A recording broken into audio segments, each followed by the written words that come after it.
Bien, alors, avant de démarrer notre table ronde proprement dite, ceux d'entre vous qui étaient avec nous ce matin et qui d'ailleurs pourront prendre la parole à la fin de ce débat, c'est prévu. Malheureusement, en ce qui concerne le rabbin Jaco Grunwald, il ne pourra pas rester avec nous jusqu'à la partie des questions-réponses avec le public. C'est pour ça qu'il nous a demandé simplement de pouvoir prendre la parole pendant juste quelques minutes, parce qu'il souhaitait faire une mise au point, un complément à ce qui a été dit ce matin. Donc je lui passe la parole et tout de suite après nous abordons le débat de la table ronde. Merci. Allô ? Oui. Oui, alors merci beaucoup et je m'excuse encore une fois si je dois partir. J'ai expliqué à notre président de la table ronde pourquoi je ne pouvais pas rester, c'est absolument impératif. Voilà. Alors, j'étais modérateur ce matin, seulement j'ai pas pu modérer. Alors, j'ai fait une plaisanterie au début, je vais modérer moi-même, parce que la Rabaninovitch n'était pas là au début, et puis ensuite, c'était impossible. Alors, je veux là prendre mes responsabilités de modérateur, parce qu'il y a quelques points qui prêtent à discussion, et je voudrais au moins les relever. Voilà. Je me suis bien sûr, et vous aussi, félicité de l'éloquence et du rabbin Dinovitch, également de sa perspective universaliste, mais je pense que présenter les explorateurs tels qu'il l'a fait, je parle des 10 explorateurs de la paracha de Shabbat prochain, et de voir à partir de là une malédiction pour toute l'histoire du sionisme qui a suivi après, c'est mélanger une perception midrashique surréaliste avec une réalité historique, et ce n'est pas possible. Le deuxième point, qui a déjà été relevé implicitement par notre ami Yohanan Manor, c'était l'Aliyah. Avant l'Aliyah, dite première Aliyah et deuxième Aliyah, il y a eu toute une suite d'aliyot. Et c'était des aliyot d'un très grand courage. Et ce n'était pas seulement des aliyot messianiques, avec des espoirs inconsidérés. L'espoir messianique n'était pas le même que celui que nous critiquons ici aujourd'hui, mais aussi bien le cas d'un rabbi Meir de Rothenbourg, qui lui s'est fait arrêter d'ailleurs par l'empereur Rodolphe, et qui est mort ensuite en prison à cause de cela. Aussi bien Yehuda Halevi qui sont montés, ils ne sont pas montés pour des raisons messianiques. Les gens qui, à partir du XIIIe siècle, sont montés, ont fait preuve d'un courage extraordinaire, et on ne pouvait pas le laisser passer. Ensuite, le dernier point, c'est sur l'antisémitisme. Hitler n'avait pas besoin du moufti, et puis surtout, dire qu'il n'y avait pas d'antisémitisme, mais que l'antisionisme était au fond l'antisémitisme, c'est ne pas tenir compte du fait que l'une des injures antisémites qui ont toujours existé, c'était de dire aux Juifs « allez en Palestine ». N'est-ce pas? Donc, par conséquent, il y avait ici 3 points qui me semblaient fondamentaux. Je m'excuse de les avoir retenus. Remercie de m'avoir écouté et surtout, excusez-moi de partir. Merci, les antisémites étaient trop sionistes parce qu'ils voulaient envoyer les Juifs. Tzvi, justement, voilà, maintenant vous allez monter à la tribune. Merci.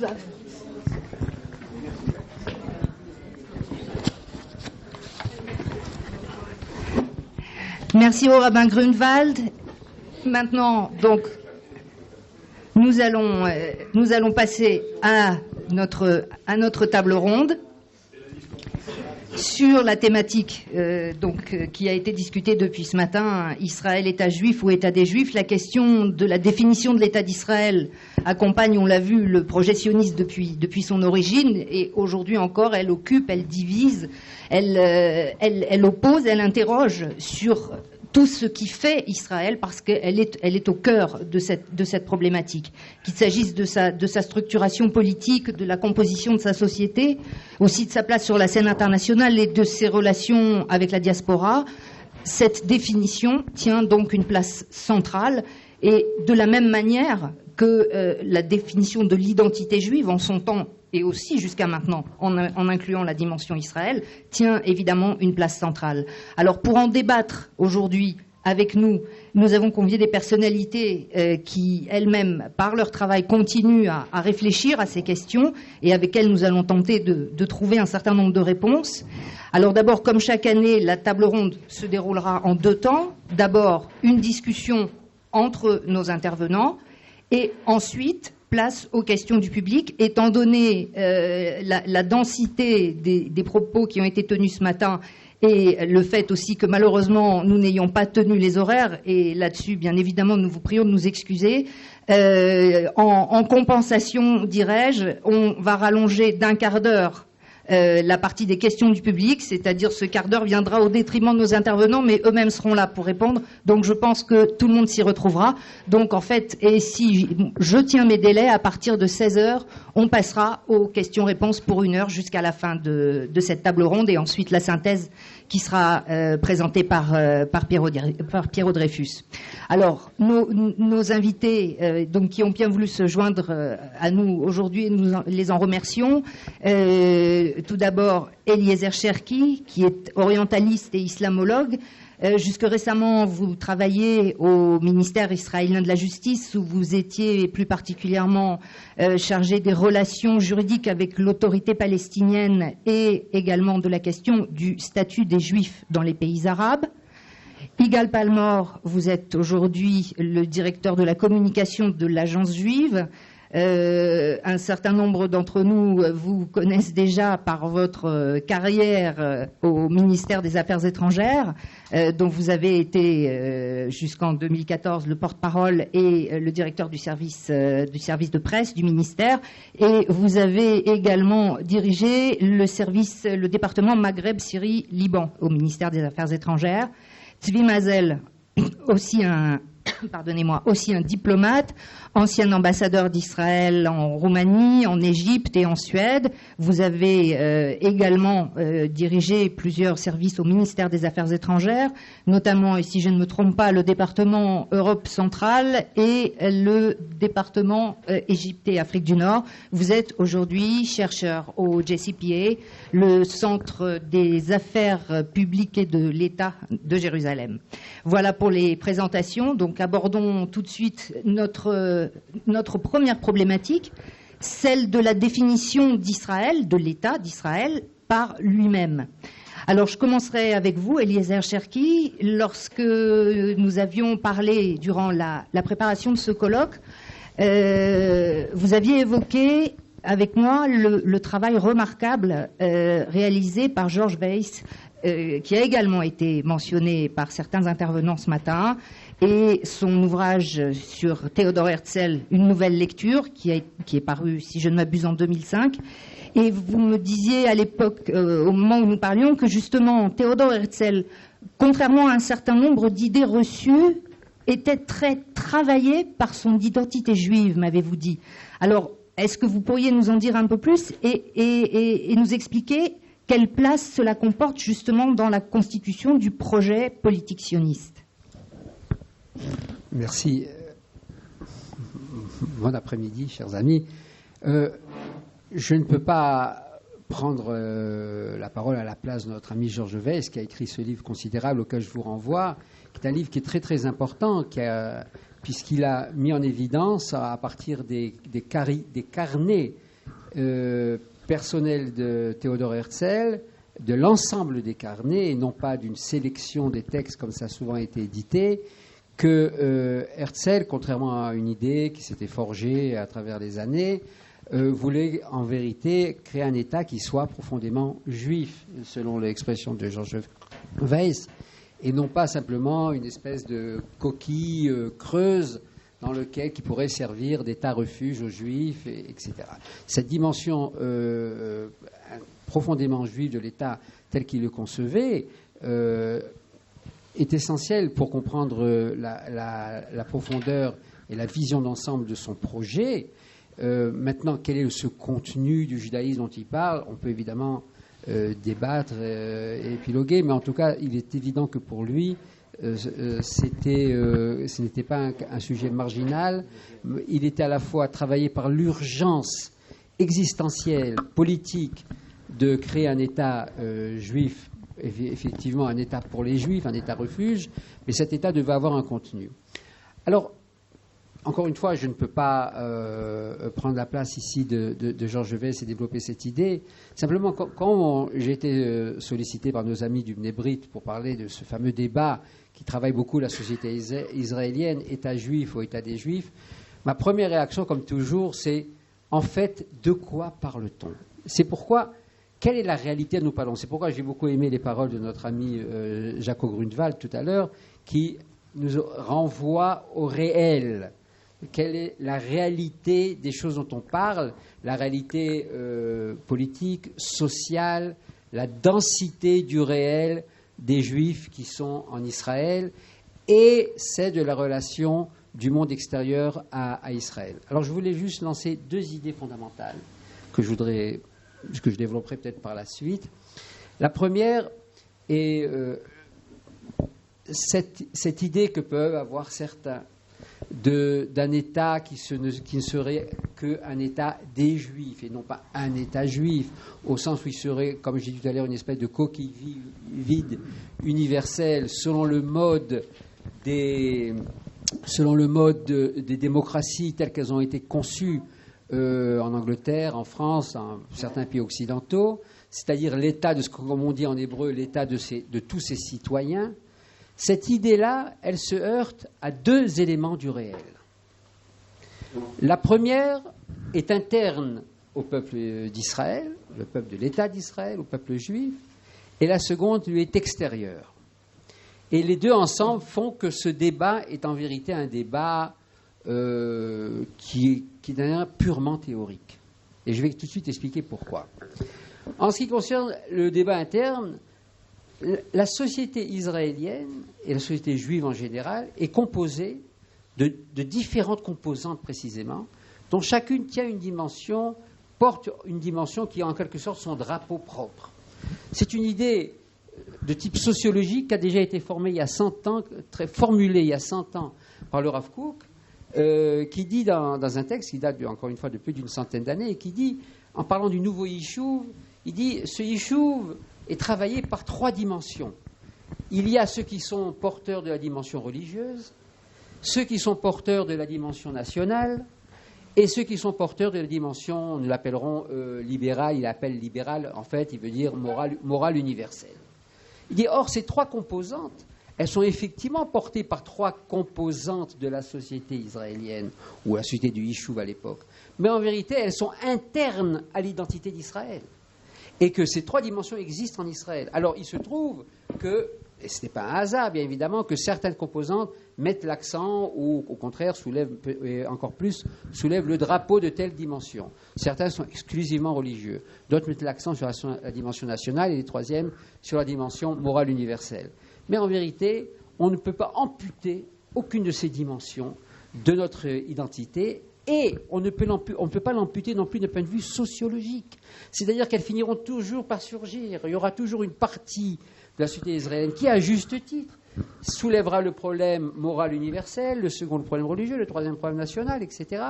Et donc, toute vocation de gommer les deux autres dimensions, je vais faire un État purement national ou un État purement religieux ou un État purement laïque universel, sont vouées à l'échec parce qu'elles ne correspondent à aucune réalité de la composante de la société israélienne.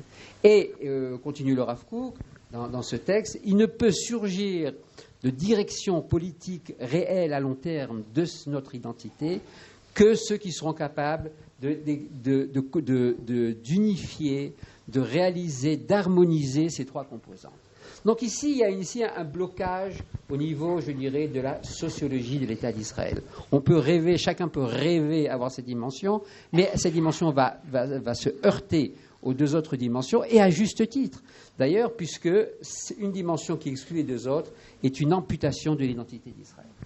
C'est le premier point. Le second point, qui est encore plus, je dirais, plus brutal au niveau du réel, c'est que lorsque certains idéologues, par exemple, certaines composantes du Beth Mishpat Aelion, je pensais en particulier à Aaron Barak, rêvent d'un État qui serait selon le mode anglais, par exemple, ou français ancien style, dans lequel il n'existe que des composantes individuelles de la nation et que tout le monde va se fondre et qu'en conséquence, il faut gommer au maximum les dimensions trop essentialistes, si je puis dire, de l'identité juive. Alors certains ont été jusqu'à dire qu'il faut même renoncer à la tikva, qui est trop spécifiquement juive, comme chant, etc., pour trouver une manière d'harmoniser les différentes composantes de la société israélienne. À quoi pense-t-il, en fait ? Il pense essentiellement, sans qu'il le dise formellement, sans que Aaron Barak ne l'ait jamais formulé en ces termes, il pense aux Arabes israéliens. C'est-à-dire que les Arabes, finalement, doivent pouvoir s'intégrer au niveau individuel, et comme les Juifs, et que l'État ne doit pas connaître, n'est pas censé connaître les particularités des uns et des autres. Or, il s'agit d'un rêve complètement déconnecté du réel. Pas à cause de notre point de vue à nous, cette fois-ci, mais c'est que pour les Arabes musulmans, sont d'abord et essentiellement se voient, se ressentent dans leur immense majorité, parce que c'est la réalité de leur identité, si je puis dire, ils font partie de la Oumma islamique, ils font partie de la nation islamique. On n'est pas membre d'une religion musulmane comme on peut être protestant en Italie, à limite, en France ou ailleurs. C'est être membre, être musulman, c'est d'abord faire partie de la nation des musulmans. On va y revenir justement sur la perception. Je termine simplement. Allez-y. Et donc, jamais les Arabes israéliens, les Arabes musulmans israéliens ne joueront ce jeu. Il y aura toujours des individus qui seront prêts à le faire. Mais globalement, les relations sont des relations de groupe à groupe, de collectivité à collectivité. Il faut trouver le moyen de les gérer en harmonie. Mais cette idée qu'on va se fondre au niveau individuel dans un système qui est en train d'éclater, d'ailleurs pour les mêmes raisons en Europe, actuellement, un ancien système, justement sous le poids de l'islam, c'est un autre débat, c'est une vue de l'esprit. Et encore une fois, il faut revenir au réel. Et le réel, c'est notre identité telle qu'elle est, aujourd'hui dans le monde du Moyen-Orient tel qu'il est. Alors, État juif ou État des Juifs, on va continuer justement sur cette différence.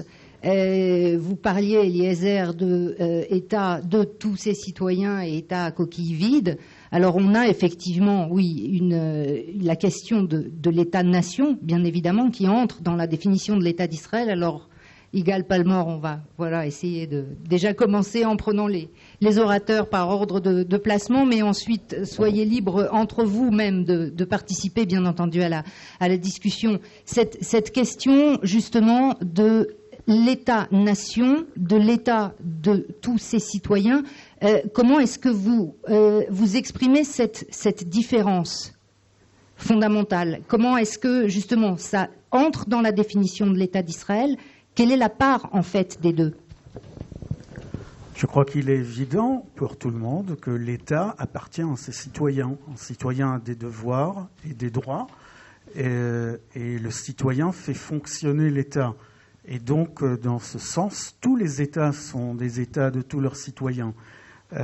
Seulement, quand on dit dans le débat public israélien, quand on utilise la formule « l'État de tous ses citoyens », on fait allusion à autre chose, pas à l'évidence, c'est-à-dire la relation entre État et citoyen, mais à un État qui n'aurait pas d'identité propre définie en termes national. L'État qui ne serait pas un État-nation, un État qui ne serait qu'une association de citoyens dénués de toute identité propre.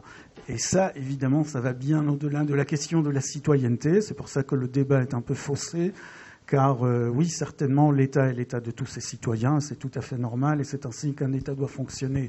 Maintenant, la question de l'identité de l'État se pose.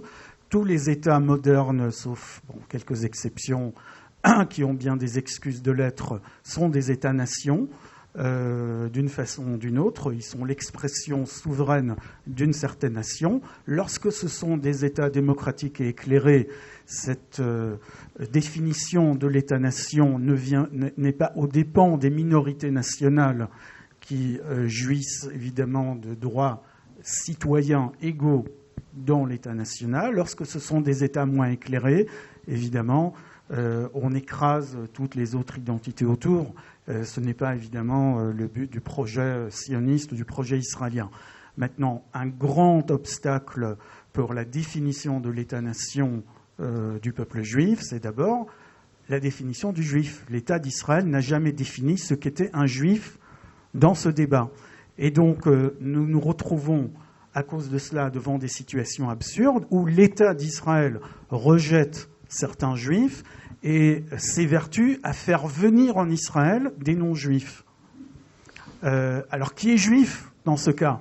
Est-ce qu'un juif peut être un juif de mère et de grand-mère et d'arrière-grand-mère juive qui observe le Shabbat à sa façon, qui observe la tradition juive à sa façon, mais qui a le malheur d'appartenir à un temple réformé aux États-Unis et donc rejeté par toutes les institutions de l'État qui définissent le judaïsme et qui n'a donc pas le droit de prier à sa façon devant le Kotel, ou alors est-ce un juif pour l'État d'Israël est un birman qui prétend être le descendant de la tribu de Ménaché, ou encore un Falash Moura, dont les ancêtres au XIXe siècle se sont convertis, les ancêtres certes juifs, mais se sont convertis il y a 3 ou 4 générations au christianisme, et qui a une croix tatouée sur le front.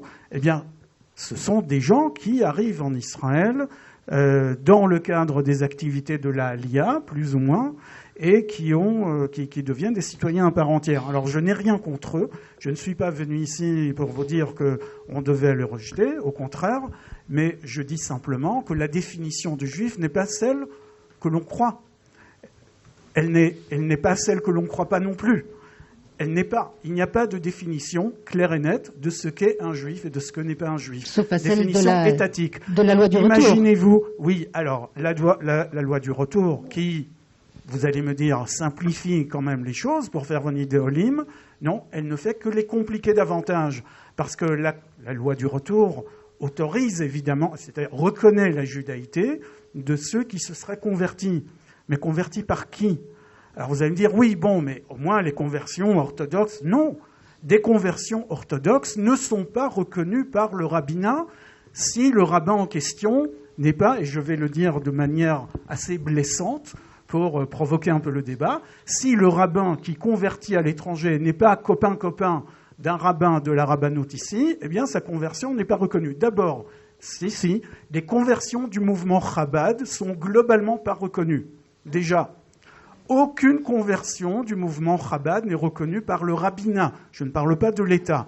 Oui, alors voilà, il y a 2 différences. Il y a la reconnaissance par l'État d'Israël à des fins de Aliyah et la reconnaissance par le rabbinat à des fins de droit civil. C'est-à-dire qu'une personne peut se convertir, être reconnue comme juive pour la loi du retour, obtenir un statut de Oleh Hadash, arriver en Israël, devenir citoyen à part entière, mais le jour où cette personne veut se marier au rabbinat, elle sera rejetée. Le jour où cette personne veut utiliser un mikvé ou son jour venu être enterrée dans un cimetière, elle ne pourra pas être enterrée dans un cimetière juif, alors que cette personne aura été convertie par un rabbin orthodoxe. Je vous avais parlé du Chabad. Évidemment, ça vous choque peut-être, moi ça me choque, mais je vais vous parler de quelqu'un spécifiquement connu. Vous connaissez le président des États-Unis. Vous avez entendu parler de sa fille. Sa fille a été convertie par un rabbin orthodoxe. Eh bien, une autre femme convertie par le même rabbin, dont le rabbin s'appelle le rabbin Lookstein, il est orthodoxe à 120%. Fils de rabbin orthodoxe, il est à la tête d'institutions éducatives juives orthodoxes depuis des années. Donc, voilà, il ne devrait pas y avoir de problème. Tout le monde en Israël est très fier du fait que la fille de Donald Trump est juive. Sauf qu'une autre femme qui a été convertie par le même rabbin fait son aliyah et souhaite se marier. Elle se dirige vers le rabbinat de Petah Tikva. Le rabbin lui dit « Votre conversion ne tient pas. C'est du bidon, votre conversion. » Je dis, mais enfin, c'est le rabbin Lookstein. Je dis, je ne connais pas le rabbin Lookstein, je m'en fous, ça compte pas. Alors, grand scandale, le grand rabbin Lau est approché, et Lau dit, mais bien sûr que nous reconnaissons le rabbin Lockstein, bien sûr, mais je n'ai pas autorité à imposer ma reconnaissance au rabbin de Petah Tikva.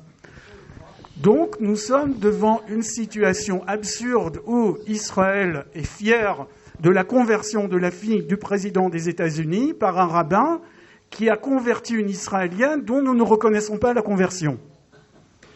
Alors justement, on commence à avancer dans le cœur du problème.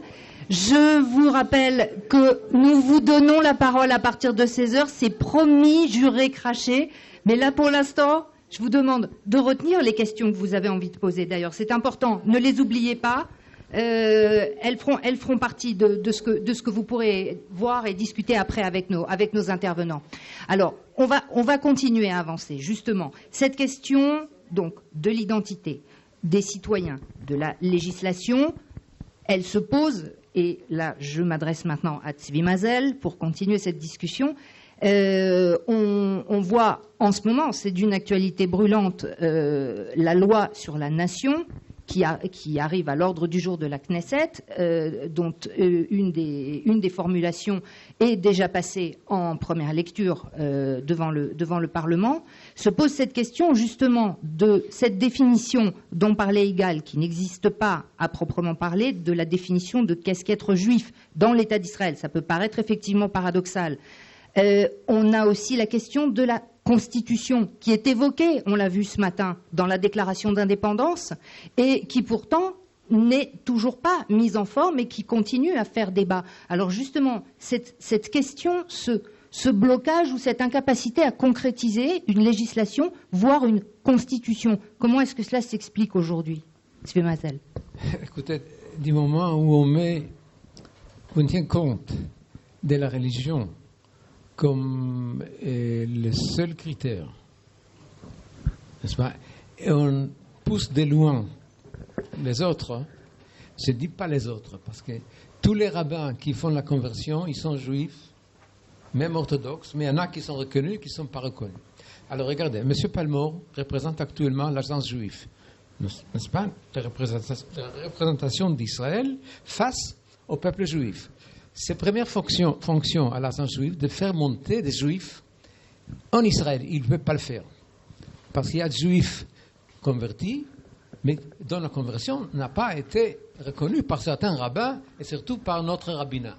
Eh bien, c'est triste, c'est extrêmement grave, et ça montre que toute cette discussion, État juif ou État des juifs, c'est artificiel, ça ne vaut rien, ça nous complique la vie. Parce qu'il faut, et d'ailleurs ça a commencé il n'y a pas seulement il y a 30-40 ans, n'est-ce pas? Quand Israël a été mis sur place, quand Israël a été créé, c'est vrai qu'on n'a pas pu voter une constitution, mais il n'y avait pas, on a dit ça, on n'a pas le temps, on vient de nous sauver des armées arabes, et puis après il y a les quelques religieux qui ne veulent pas, on va attendre voir. Mais le problème est complètement différent. Écoutez, cet État a été créé par quelqu'un. Et ce quelqu'un, ce n'est pas la religion juive. La religion juive a tenu les peuples juifs comme communauté religieuse, c'est vrai. Mais à partir du 19e siècle, fin 18e, début 18e, quand les Juifs se libèrent et que c'est la lumière en Europe, n'est-ce pas? Tout change chez les Juifs, n'est-ce pas? Il y en a qui deviennent laïcs, ils laissent de côté la religion, ils restent les traditions juives, ils connaissent leur origine. Et puis, il y a le sionisme qui commence 1840, 50, 60, c'est à peu près ça, que ça se met dans la tête des gens. Et qui sont ces gens-là qui veulent recréer Israël? Ce sont des laïcs, en partie même socialistes, oui, et ils veulent recréer Israël par le travail, n'est-ce pas? Être là, mettre leur place, pas mettre Dieu ici. Donc, Dieu a toujours été ici. Et c'est ça qui compte. Et ils veulent reconquérir cet État par la présence juive. Pourquoi? Pour être libres dans leur pays et sans antisémitisme. La religion est mise complètement de côté. Le facteur religieux est venu beaucoup plus tard. D'ailleurs, il se rencontre à un moment donné avec Herzl. Herzl a écrit Judenstaat. Le livre est connu. Ça a été traduit dans tous les langues de façon différente. Une fois, l'État juif, l'État des juifs, ça n'a aucune importance, sauf pour les gens qui veulent nous embêter. Ou les gens qui disent il faut que ce soit un État juif et qu'on respecte le Shabbat à 100%. Eh bien non. Ce n'est pas ça l'État d'Israël. L'État d'Israël a été créé uniquement par ces gens-là, n'est-ce pas, les mouvements sionistes, laïcs et socialistes plus ou moins, et M. Herzl qui était le visionnaire. D'ailleurs, les sionistes, socialistes et autres l'ont précédé. Alors il faut comprendre que ça c'est la réalité, et voilà Israël. Israël a été créé pour que les Juifs vivent très très bien. Et en même temps, là je fais référence à quelqu'un, je crois au rabbin du Chabad, qui a dit nous ne sommes pas démocratiques. Eh bien, oui, nous sommes juifs et démocratiques, parce qu'une dictature est impossible chez les peuples juifs. Regardez combien d'opinions nous avons tout le temps. Combien de débats il y a tout le temps, depuis notre histoire, depuis les premiers temples, deuxième temple, etc. Toute notre histoire, et maintenant, récemment, impossible. La dictature, il n'y a pas de dictature chez les peuples juifs, ça n'existe pas. Quand j'attends tous ces gens-là de gauche, n'est-ce pas, qui disent ah, voilà, on va nous voler la démocratie, il y aura plus, on va nous fermer la bouche. Des bêtises de premier ordre. Nous sommes un pays laïque. C'est vrai qu'actuellement, les côtés religieux a pris le dessus. C'est vrai, il y a un problème. Il faut discuter cela. Mais je crois que la plupart des gens, ceux qui ne sont ni d'extrême droite religieux, ni d'extrême gauche, qui pensent d'une autre façon, nous tous, à peu près 80%, plus ou moins, nous sommes pour un pays laïque avec des traditions juives, bien sûr. Nous restons juifs, tout le monde. Herzl, qui a été d'abord assimilé, est redevenu, n'est-ce pas, juif pas croyant, mais juif des traditions ou de sa conscience. Il n'y a pas de doute. Regardez, je préparais pour vous quelques 3-4 lois qui vous expliquent que ces laïcs qui ont construit l'État ont gardé l'essence juive. Parce que sinon, il n'y a pas du tout de compréhension pour qu'on veut un État juif. On veut être libre, on veut être sans antisémitisme, mais automatiquement, il y a quelque chose, un noyau juif. Alors regardez, tout d'abord la loi de retour. La loi de retour n'est pas démocratique du tout. Et après, mais c'est notre droit, après 2000 ans de persécution, de faire revenir les Juifs. On a le droit, c'est extrêmement démocratique malgré tout qu'a dit les gars du Chabad, qui, d'ailleurs, Chabad se trouve un peu hors du judaïsme. Et regardez, et quelle est la loi sur l'éducation, Chinuch Chova, d'Israël? Et il y a ici des points qui disent qu'il faut que l'éducation en Israël mène l'étudiant à aimer Israël et à reconnaître sa culture, pas sa religion, sa culture. C'est normal. Et puis il y a le Chok Shabbat, la loi du Shabbat, n'est-ce pas? Alors, il y a encore 3-4 lois comme ça, et même beaucoup d'ailleurs, qui reposent même sur le Mishpat Ivri, les droits hébraïques. Il faut absolument pas imposer les droits hébraïques actuellement. Mais pourquoi ne pas prendre certaines bonnes choses des 10 commandements et les mentionner dans notre loi? Donc vous voyez, nous voulons, et c'est ça l'État, et c'est ça que nous vivons tous les jours. Un État en fait qui est laïque, avec encore un noyau juif de tradition, pour vivre libre, sans antisémitisme, être capable de repousser toutes les attaques sur nous. Merci pour l'instant. Eliezer, est-ce que vous êtes d'accord avec cette définition d'un État, d'une structure politique laïque qui permettrait à ses citoyens de conserver une dimension juive dans le sens religieux, ou est-ce que vous voyez une autre combinaison? C'est-à-dire que ce qui me frappe quand j'entends les débats à ce sujet, y compris des réflexions très justes de M. Palmore sur les dysfonctionnements du système des conversions, ou de ce qu'a dit M. Mazel, la même chose, c'est que nous sommes piégés par les mots. Nous parlons de religion. Or, le mot date, comme vous savez, n'existe pas en hébreu.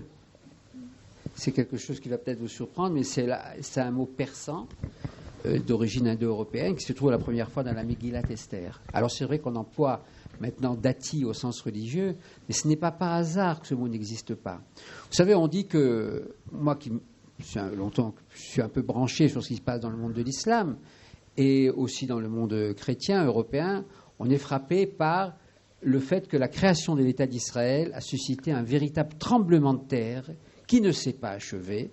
On est dans une véritable explosion volcanique. Et dans le monde de l'islam, tout ce qui se passe autour de ça, on ne peut pas maintenant, je n'ai pas le temps de développer, mais c'est bien évident que l'idée du retour du peuple d'Israël, des enfants d'Israël dont parle le Coran sur leur terre, a suscité un bouleversement extraordinaire. Nous savons que le problème se pose mutatis mutandis de la même manière dans le monde chrétien, ou qui s'est fondé, en tout cas l'Europe occidentale, s'est fondée sur le paulinisme qui va affirmer le remplacement de l'identité juive par l'identité chrétienne après la chute de la synagogue à côté de l'église triomphante. Vous connaissez les deux statues partout. Mais il y a un troisième tremblement de terre, pas moins grave, qui se passe. C'est dans la troisième religion monothéisme, c'est chez nous. La création de l'État d'Israël... Nous sommes la première. Nous sommes la première, mais je veux dire la troisième, vous avez raison. Mais je voulais dire la troisième à côté de l'islam et du christianisme. Hein, voilà. Non, je voulais mettre aucune catégorie de mise d'ordre. Mais nous ne saisissons pas encore à quel point la création de l'État d'Israël a complètement bouleversé de manière radicale l'identité juive, qu'elle soit dans toutes ses dimensions, religieuse, culturelle, nationale. C'est quelque chose dont nous ne percevons que maintenant à percevoir les effets. Quand nous écoutons la lecture de la Torah le samedi matin, on est habitué, à cause des airs que nous connaissons, à cette espèce de litanie qui nous endort un petit peu, etc., auquel nous sommes très attachés. C'est la lecture de la Torah, de notre Torah. Mais quand on fait attention au contenu dont parle cette Torah, il n'y a pratiquement aucun rapport entre le projet de société dont parle la Torah et le projet de société qui a été vécu en exil dans le judaïsme. La Torah nous parle d'un peuple sur sa terre qui est une armée, qui est en guerre, qui a des institutions. Or, c'est quelque chose qui a disparu, qui a cessé avec la destruction du premier temple, pas du second temple. Et donc, en fait, la création de l'État d'Israël est un retour à l'année moins 586. Vous nous avez parlé du 19e siècle, M. Mazel, et je vous parle, moi, du 7e siècle, du 6e siècle, avant l'ère chrétienne, au moment de la destruction du premier État biblique réel. Et depuis, il s'est passé ce qui s'est passé au Second Temple, et vous connaissez la phrase extraordinaire de Rabbi Yochanan ben Zakkai, qui a sauvé, lors de la destruction du Second Temple, l'identité juive, en disant à Titus, « Donne-moi Yavné et ses sages », et en quelque sorte, je renonce à tout le reste, c'est-à-dire à la dimension nationale dans toutes ses dimensions. Et il a bâti un judaïsme, je l'appelle un judaïsme, disons une Torah de substitution qui a permis la survie du judaïsme en exil pendant 2000 ans. Et on est tellement habitué à cette identité-là, qui est une identité exilique, que nous continuons à penser que le judaïsme tel que nous le vivions en Galoute, c'est le judaïsme dont parle la Torah. Et aujourd'hui encore, la grande difficulté des religieux, et même des religieux sionistes, c'est de comprendre que l'État d'Israël n'est pas une espèce de super communauté juive en Galoute, avec son président de communauté, son rabbin, l'idiot du village, le moël, le chochet, tout ce que vous voulez, en grand.